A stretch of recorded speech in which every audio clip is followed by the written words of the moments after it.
नमस्कार, मैं हूं उमेश कुमार। लगातार कई दिनों से हम बड़े मुद्दों पर चर्चा कर रहे हैं।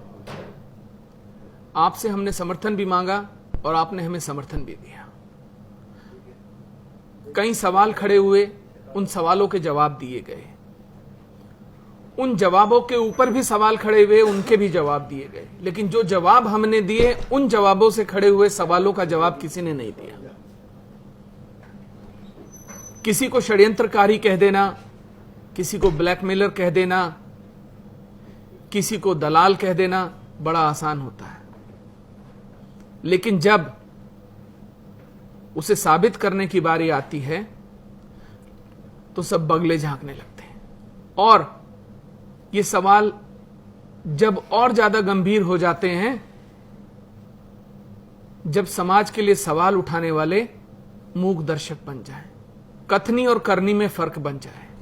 हम किसी के ऊपर भी एक अपराध दर्ज कर उसे ब्लैकमेलर साबित करने का प्रयास करते हैं। कई सालों के ट्रायल, कोर्ट कचहरी के बाद जब वो बेदाग साबित होता है तो जो पीड़ा उसने उस दौरान महसूस की होती है, उसके परिवार ने की होती है, उसका जवाब किसी के पास नहीं होता। ऐसी ही एक घटना अभी कुछ दिन पहले हमारे उत्तराखंड के पुरोला में हुई। पुरोला में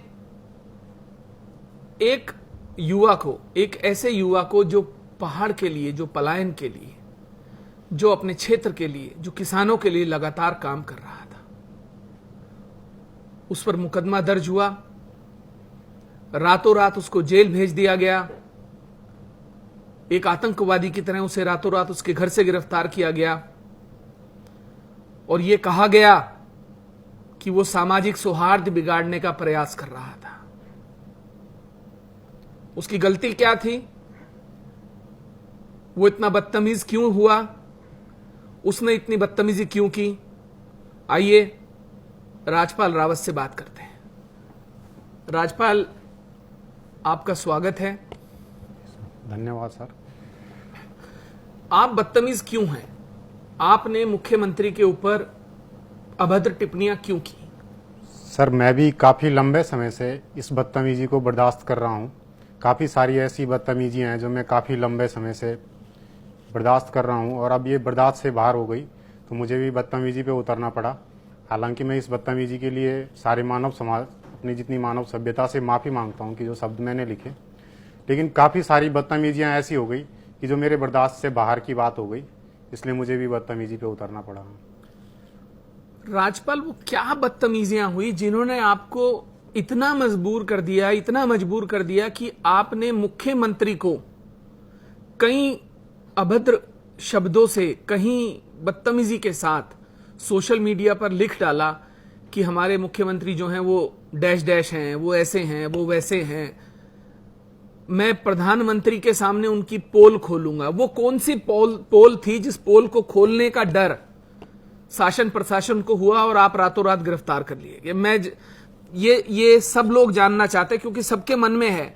आपके मुद्दे को लेकर सबसे पहले मैंने आवाज उठाई थी और मेरे साथ फिर कई लोग जुड़ते चले गए और कई ऐसे लोग थे जिन्होंने अपनी डीपी लगाई कि मैं भी राजपाल हूं। तो आपका समर्थन हमने किया।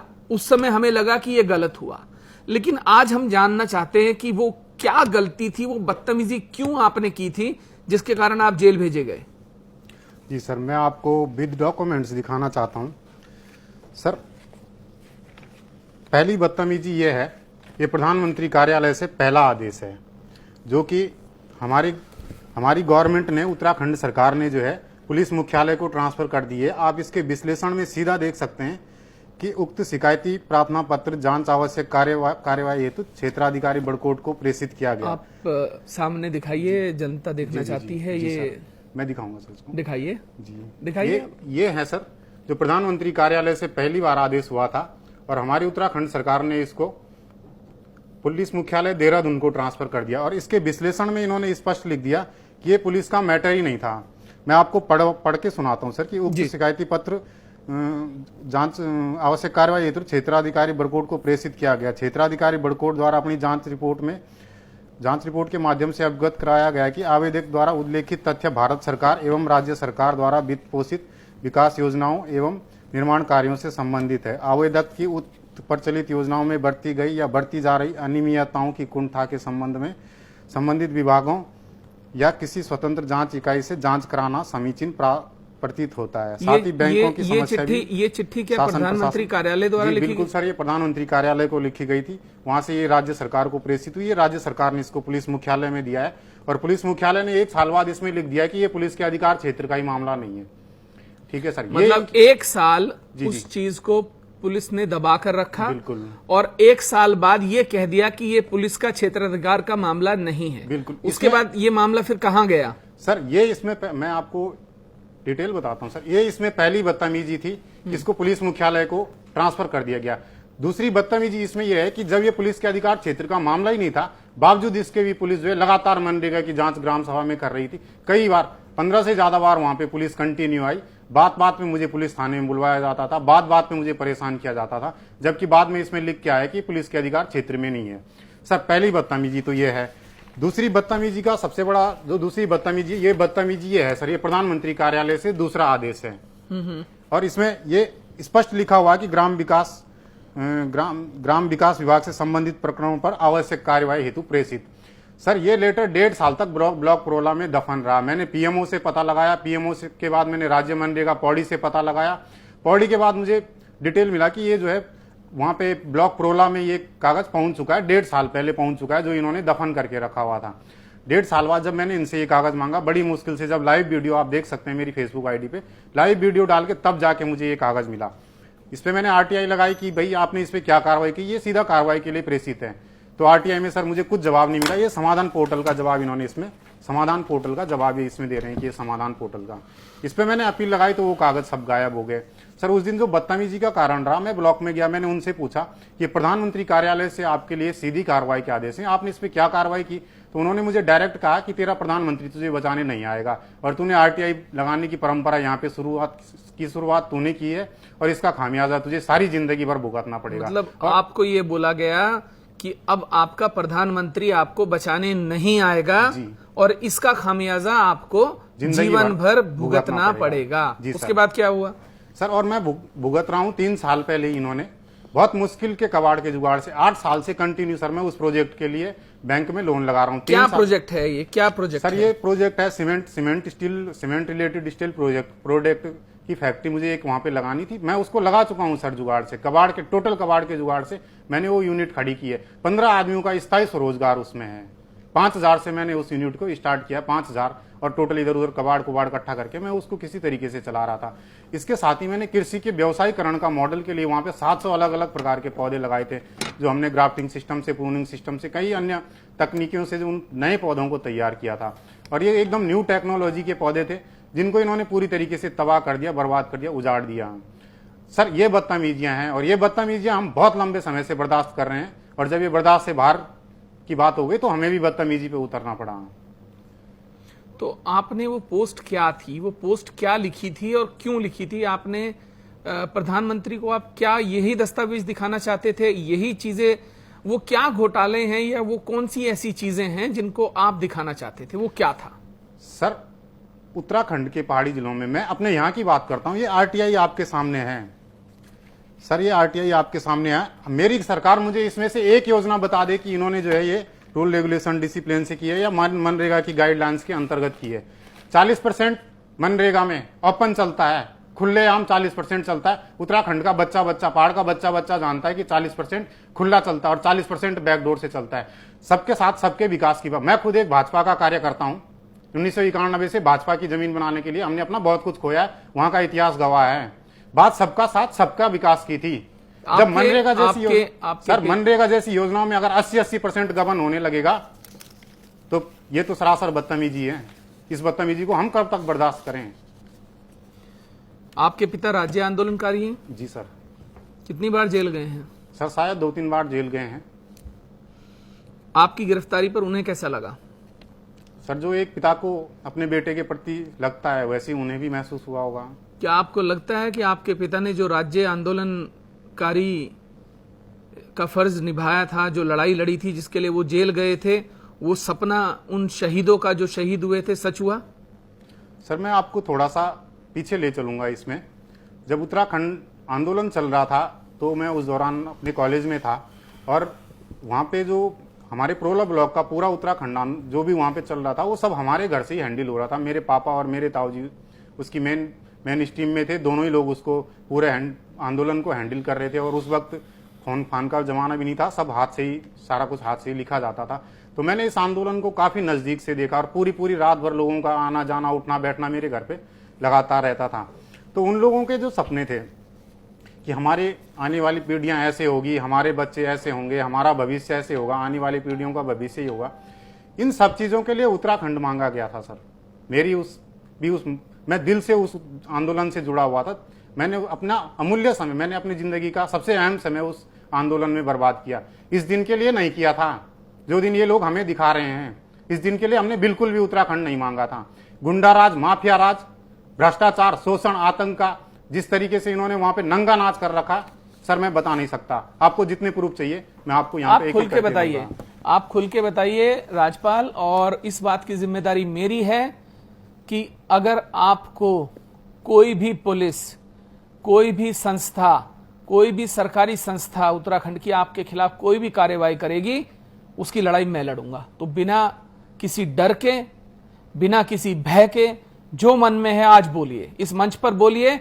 और ताकि जो पहाड़ के रहनुमा बनते हैं उनको आज पता लगे कि सोशल मीडिया के मंचों पर बैठकर टिप्पणी करने से या संगठन चलाने से पहाड़ का भला नहीं होता। एक राज्य आंदोलनकारी के बच्चे पर क्या बीती है, उसने जेल में जो अपनी रातें काटी हैं, जिसने इस राज्य आंदोलन की लड़ाई में अपने हाथों से बैठकर पर्चे बनाए, जिसके घर से आंदोलन चला, आप खुल के बोलिए, मैं आपके साथ हूं। आपके साथ जनता है, आपके साथ पूरा समाज है। बहुत सारे ऐसे लोग हैं जिन्होंने आपके साथ आपकी लड़ाई आपके जेल जाने के बाद लड़ी। बताइए राजपाल, क्या हुआ? क्या है आपके मन में वो पीड़ा, जिन बातों को आप कहना चाहते हैं, आप बताइए।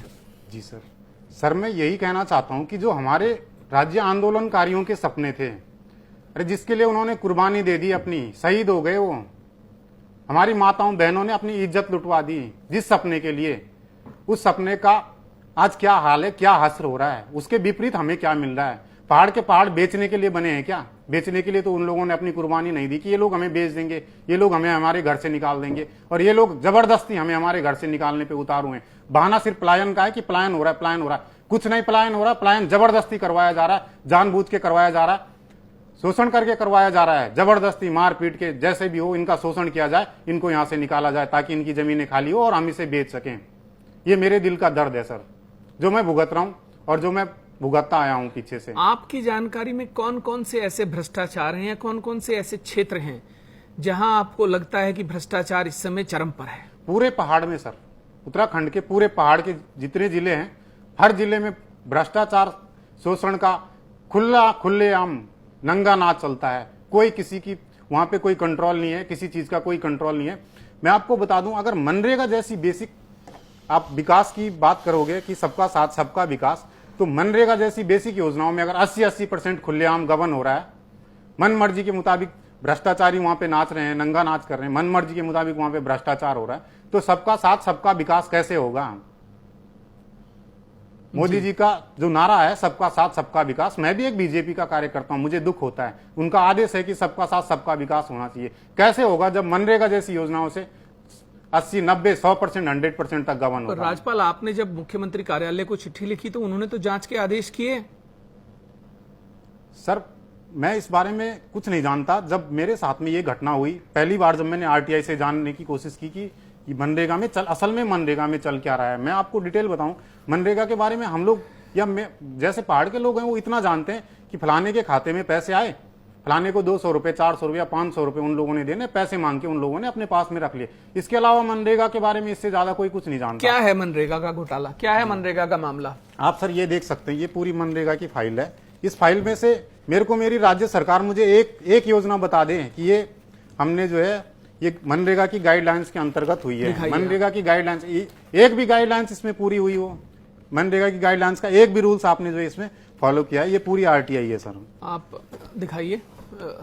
जी सर, ये सारी योजनाएं हैं, ये करोड़ों की योजना है और करोड़ों का गबन है। और एक एक ग्राम सभा में ये करोड़ों का गबन है। एक एक ग्राम सभा में ये करोड़ों का गबन है। जब ये मनरेगा जैसी योजनाओं में चल सकता तो बाकी का आप अंदाजा लगा सकते हैं कि बाकी उत्तराखंड में बाकी योजनाओं में क्या हो रहा होगा।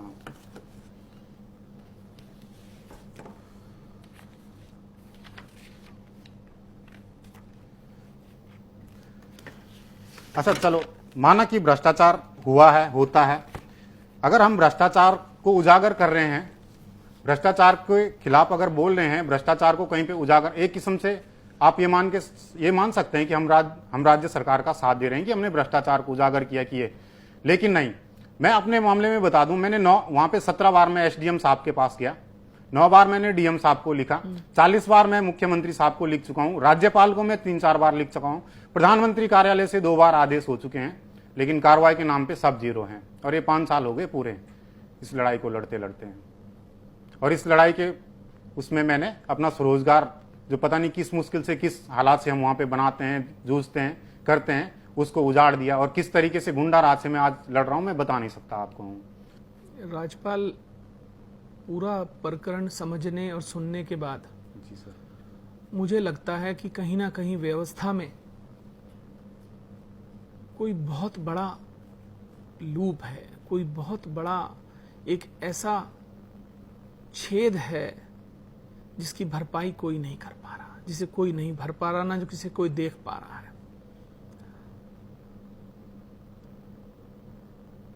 आपसे मैं ये जानना चाहूंगा कि आपकी गिरफ्तारी किस रात हुई थी? सर मैं उस दिन अपने ब्लॉक में गया था। मैंने वहां पे एक उत्तरकाशी जिले स्तर पर मैंने एक अपील लगाई थी। ये जो प्रधानमंत्री कार्यालय से आदेश थे, इस पे मैंने एक अपील लगाई थी कि इस पे कोई कार्रवाई नहीं हो रही और मुझे आरटीआई में कोई जवाब नहीं मिल रहा। तो उन्होंने मेरे साथ जितनी बदतमीजी वहां ब्लॉक में करनी थी, काफी बदतमीजी उन्होंने की, जिस वजह से मैं थोड़ा सा फ्रस्ट्रेशन में चला गया। तो मैंने पोस्ट डाल दिया कि मैं पीएम को जो है डायरेक्ट ग्राउंड से उठा के कुछ प्रूफ डालने वाला था कि सर ये इस तरीके की आपकी महत्वपूर्ण जो विकास की योजना है, गरीबों की जो योजना है, उनके सर ये हाल है, ये हासिल ग्राउंड पे हो रहे हैं। ये मैं लाइव वीडियो में डालने वाला था, लेकिन अचानक पुलिस आई और पुलिस ने मुझे उठा के ले गई। थाने में पूछताछ हुई, क्यों डाला, करके क्या डाला। तो मैंने कहा सर ऐसी बात हो गई और इस तरीके से मेरे साथ में घटना हुई है। तो एक बार में उन्होंने मुझे छोड़ भी दिया, मुझे माफी पत्र लिखवाया मुझसे, मैंने माफी पत्र लिखा तो मुझे छोड़ के उन्होंने घर भेज दिया। शाम को मैं फिर लाइव वीडियो आया, मैंने लाइव में माफी मांगी और माफी मांगने के साथ ही मैंने उन सब बातों पे डिस्कस किया कि मेरे फ्रस्ट्रेशन के ये कारण थे, इस वजह से मैं फ्रस्ट्रेशन में चला गया था। बस मैंने वो वीडियो डाला था, अचानक 5 मिनट में ही पुलिस घर पहुंच गई और मैं तो हाथ धो के खाना खाने जाने वाला था, इससे पहले पुलिस ने मुझे पकड़ लिया। और वो वीडियो वगैरह भी जो भी पोस्टें थी वो सब कुछ डिलीट करवा के उन लोगों ने मुझे उस रात को ले गए। उस रात में हवालात में रहा। उसके बाद मैं कहाँ के हवालात में रखा आपको? उस दिन मैं प्रोला ही रहा। उसके बाद नेक्स्ट दिन मैं उत्तरकाशी के चिन्याली सोड़ में रहा। चिन्याली सोड़ में कहाँ रखा आपको? हवालात में ही रखा है सर, जेल में ही रहा हूँ। और वहां से फिर टेरी भेज दिया सर अगले दिन सुबह। टिहरी कहाँ? टिहरी जो मुख्य जेल है सर, उसमें। तो आप टिहरी जेल में कितने दिन रहे? सर करीब 6 दिन में वहां पे रहा हूँ। तो क्या महसूस किया राज्यपाल आपने, क्योंकि आप आंदोलन से जुड़े रहे, आंदोलन के दौरान आपका घर जो है वो एक मुख्यालय के तौर पर बना रहा जिले के, और आपके ताऊजी, आपके पिताजी आंदोलन से जुड़े रहे, जेल गए, आपने आंदोलन के लिए पर्चे बनाए, आपने चिट्ठियां लिखी। तो जिस दिन आप पहली बार जेल गए उस दिन आपको कैसा लगा? सर यही फीलिंग आई कि जो लड़ाई हमने लड़ी वो शायद हमने अच्छाई के लिए नहीं लड़ी, अपनी बुराई के लिए लड़ी है। अपने फ्यूचर को एक नेगेटिव उसमें धकेलने के लिए लिए, अपने बाल बच्चों का एक नेगेटिव फ्यूचर के लिए हमने वो लड़ाई लड़ी है। काफ़ी बुरा लगा सर, बहुत बुरी फीलिंग हुई। 2-3 दिन तक मैं खाना नहीं खा पाया जेल में बिल्कुल भी। और हालांकि मुझे शारीरिक भी उस समय काफ़ी प्रॉब्लमें थी, काफ़ी मुझे चोटें भी आई थी। तो चोटें कैसे आई हैं आपको? सर मैं ये बात तो बता नहीं सकता। नहीं, आपको बतानी पड़ेगी।